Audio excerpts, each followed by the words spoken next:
everyone, I'm off to Blue Water, going to try and sniff out some new stuff for you and let you know what I think. I'm in a messy room, still hoping to move, but I don't know when that's going to be. So there's been a few delays and it's been a bit stressful. So sorry about the mess in the background, but this is the best light at the moment in this room. And I've got the cat behind me. Where's she gone? Oh, she was just trying to get in that box, but she gave up. So let me go see what I can find. There is a new one by Gucci. I think it's Memoire something or other in a green bottle. There's also a new Chanel, which is Gabrielle Essence. So see if we can find that and see what else I can find. What are you doing? What are you doing to my book? Hi everybody. I didn't expect to be doing a video for a little while for YouTube because I thought I'd be moving this coming Thursday, but it's kind of got delayed, or it's looking like it's being delayed. In actual fact, yesterday I wasn't even sure it was going to happen at all, and it's been really stressful. So yesterday I was kind of drowning my sorrows. Today I'm much more positive. I think it's going to happen. I just think there's been some delays and that's life. So I'm going to do a video for you and it's on some new releases. There are niche and designer here and I'd love to tell you all about what I've found, what I can smell, notes, etc. So today I took myself to Blue Water, which is a shopping centre that's about a 20-25 minute drive from here, and they have quite a good selection of shops. They've got the big department stores, the John Lewis and House of Fraser, and various sort of mainstream perfume shops, etc. So I was able to find a few things that are quite interesting and get some samples. So let's start with the designer stuff. I'm going to start with Tom Ford's Metallique. So I was lucky enough to be given 2 samples actually of this one, and I also did try it on the back of my hand. It was quite a few hours ago now, but it is still there. So let me give you some details. Notes are aldehydes, bergamot, pink pepper, hawthorn, lily of the valley, heliotrope, ambrette, which is also known as musk mallow, Peru balsam, vanilla and sandalwood. What did I think when I first sprayed it? So I initially sprayed it on my hand, and to me it reminds me of Picovea Dama from Xerjoff. It's a similar thing with the aldehydes. They're very creamy rather than fizzy like they are with Chanel No. 5. It's not that kind of aldehyde. It definitely reminds me of Picovea Dama in that respect. Just smells kind of musky, lotion-like, creamy, like a thick white body lotion with just a hint of florals going on. A little bit like white musk from the Body Shop, a little bit like, as I say, Picovea Dama. Kind of, for me, a slightly nondescript but very pleasant fragrance. It's not mega metallic like the name might give you that impression. There is a kind of twang to it that could come off maybe a little bit metallic, but it's not off-putting. It doesn't smell like a lump of steel. It's definitely creamy. It's extremely clean. There's nothing weird and wonderful going on in here. I think it could be a signature scent for someone who's trying to be a little bit conservative.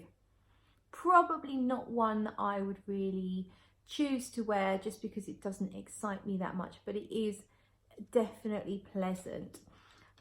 The fragrance is in a different bottle to the signature line and the private blends. It's in a kind of a more sort of cylinder type bottle and extremely metallic. Prices, it's £98 for the 50ml and £138 for the 100ml, so it is cheaper than a private blend.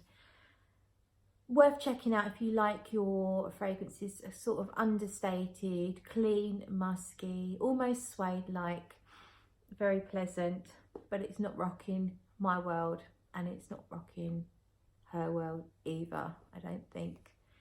So let's move on then.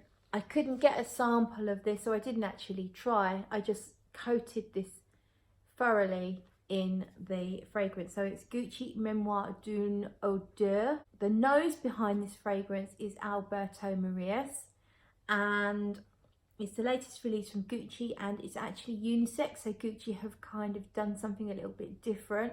In fact, they're not calling it unisex, they're just saying it's completely gender free.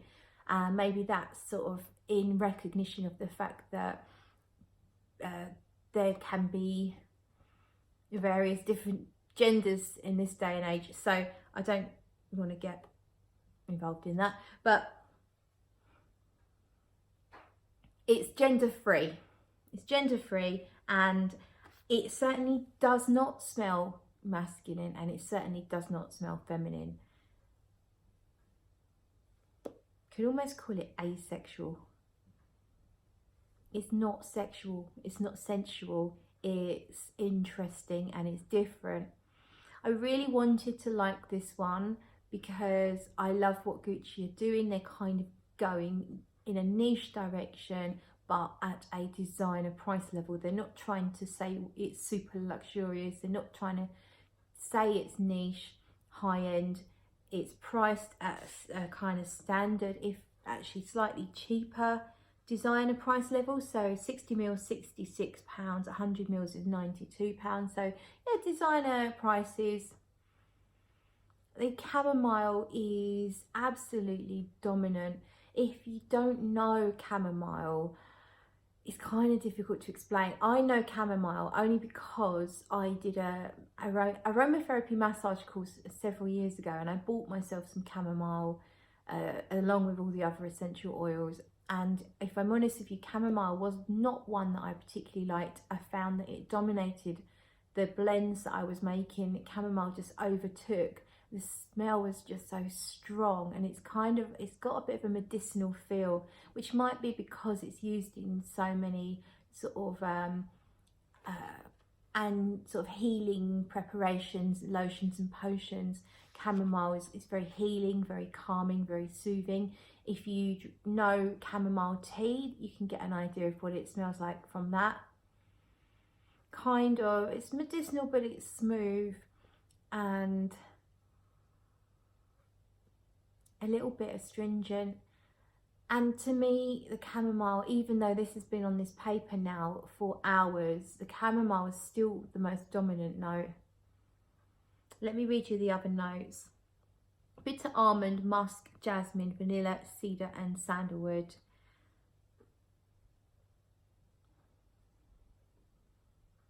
Yeah, it is a bit musky.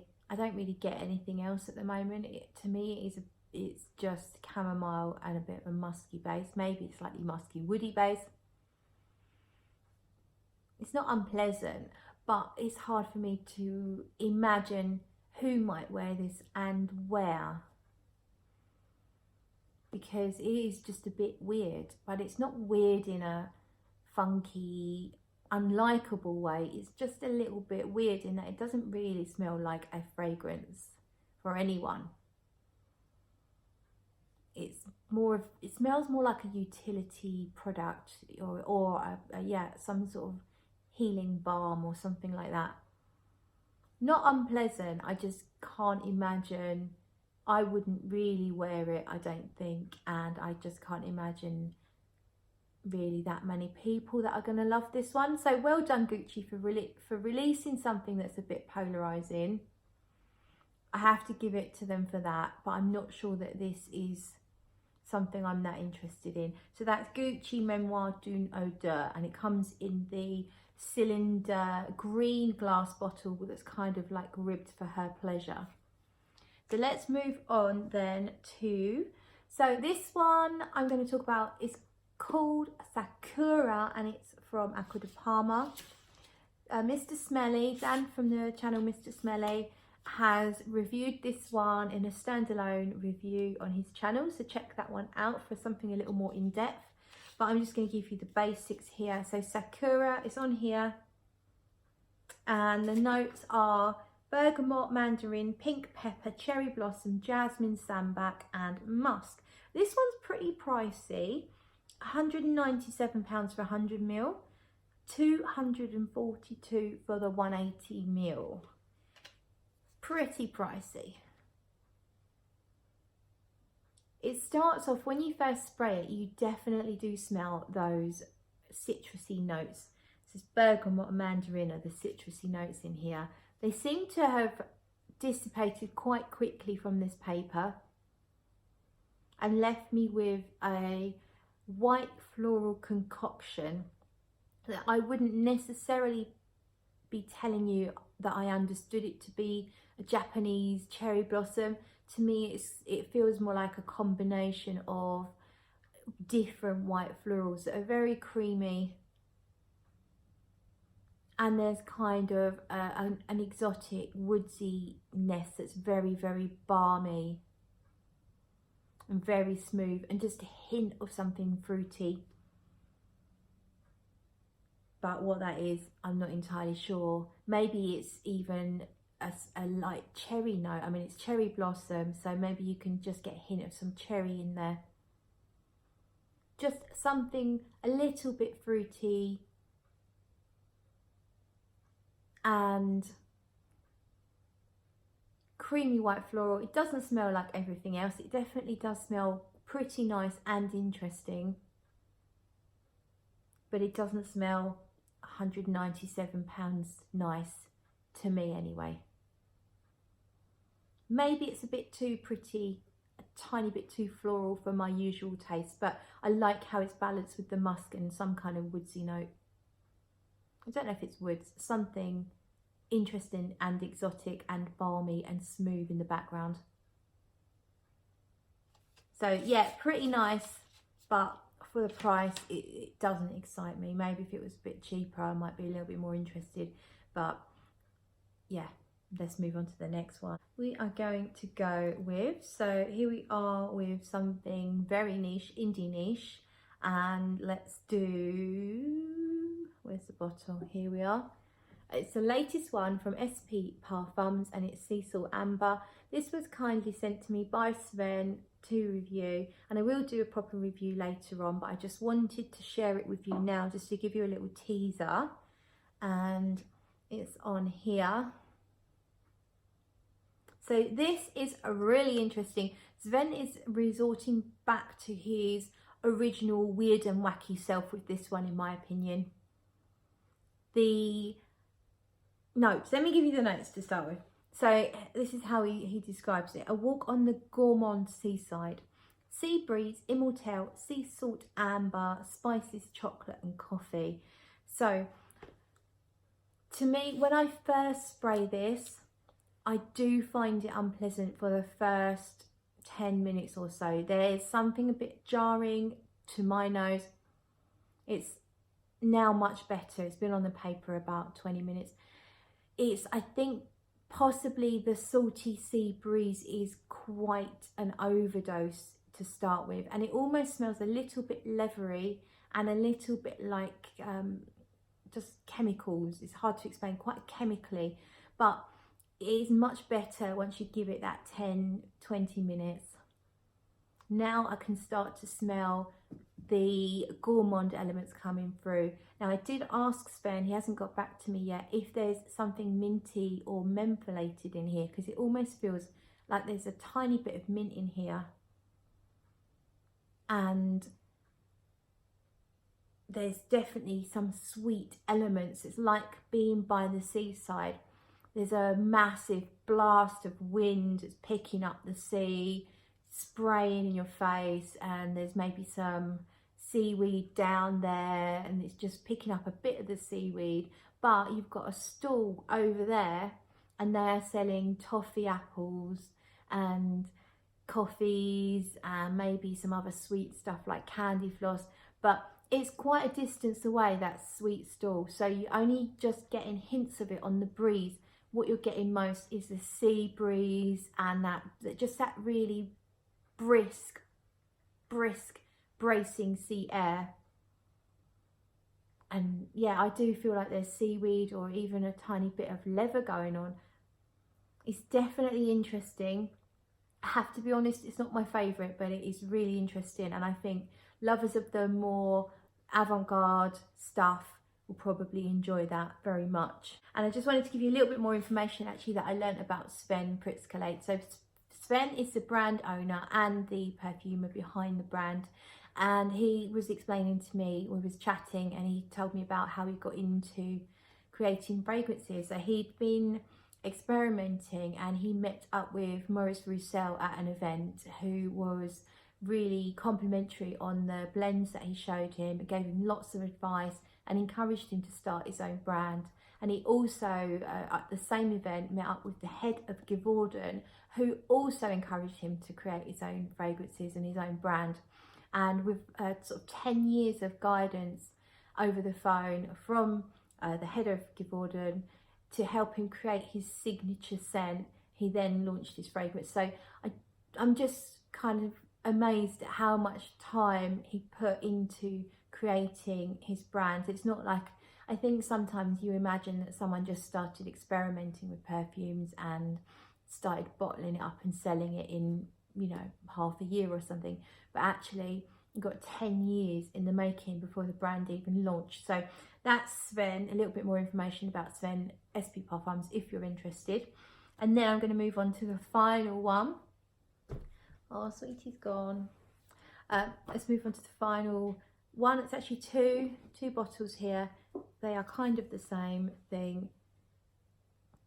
So what we have here is the latest crowdfunding fragrance from 4,160 Tuesdays, and I've got Clouds Illusion Eau de Parfum there and Clouds Illusion Parfum there. Now there are two versions. Clouds Illusion is the fragrance that is made with synthetics in place of the really expensive ingredients, and they are narcissus, orris and vanilla. So they are synthetic in these bottles. However, there are more expensive options. You can buy Clouds Parfum and Clouds Eau de Parfum, and they are made natural narcissus, natural vanilla and natural orris. Obviously those are very expensive ingredients. So what the options are, you can buy the one with the synthetics like I did. If you do that, you will be given, or we were given, samples of the fragrances, the fragrance that has the naturals in it, so we can compare. Don't think anyone's ever done this before. I think it's amazing. I think it's a great idea. So you buy whichever version you want, and you'll get the other version in a sample, and that way you can tell for yourself whether you can discern the difference between the naturals and the synthetics. I've only done quick side by sides, and there's not much in it. There is a little bit in it. With the parfum, when I spray the parfum with the more expensive proper ingredients, I could notice the orris quite strongly, but with the one with the synthetics, I wasn't really spotting the orris. That was in a very quick test, and I was sort of making that observation in the first 5 or 10 minutes. So side by sides and full reviews will all have to follow later on, but for now let's just talk about these two. So we've got a parfum and an eau de parfum. So let's go for the parfum, which is on this one here. So sunny, and let's see if there's much difference with the EDP. Not a lot of difference. When you first spray them, I do notice the EDP is sunnier, is brighter and fresher. Now I need to tell you the notes and a little bit about this fragrance because it's really interesting. So Clouds and Clouds Illusion had the same notes, and they are iris, narcissus, white chocolate, hay, sandalwood, papyrus and vanilla. And the fragrance was created in a collaboration between Christy Long from the Facebook group Oh My Soul, and you may well know her from her lovely Instagram account of the same name, and Sarah McCartney. So Christy was inspired by an event in her own life and the song by Joni Mitchell. I think it's called Both Sides Now. I think you probably know the one. I've looked at love from both sides now. That one. And inspired by that and kind of the two sides of, you know, how you can just see grey clouds and it's really sad and melancholy, or you could see you know, the sunshine and the happiness and I don't know, let's not get too deep, but it's kind of it's an interpretation of the both sides of that sunshine and happiness, clouds, sadness, hope, kind of an amalgamation of all those things. And really, the note I didn't mention, I think, was lemon, and that is the most dominant note actually. And I think the lemon represents sunshine, which kind of makes sense because it's vibrant, it's bright, and the lemon in here is a sweet lemon. It's not sour and it's not tart and it's not bitter. It is definitely sweet. Oh, what's the matter, sweetie? And it's difficult to pick out too much more at this point, but there is an undertone. I think I can detect the hay, sort of like a little bit like coumarin, that kind of thing. It does have a yellow feel. The fragrance definitely feels yellow. To me, it feels more sunny than sad, more happy than sad. But it needs proper wearing. I need to wear it on skin and get to know it properly, but I am really, really enjoying it. I'm looking forward to giving them back to the parfum here.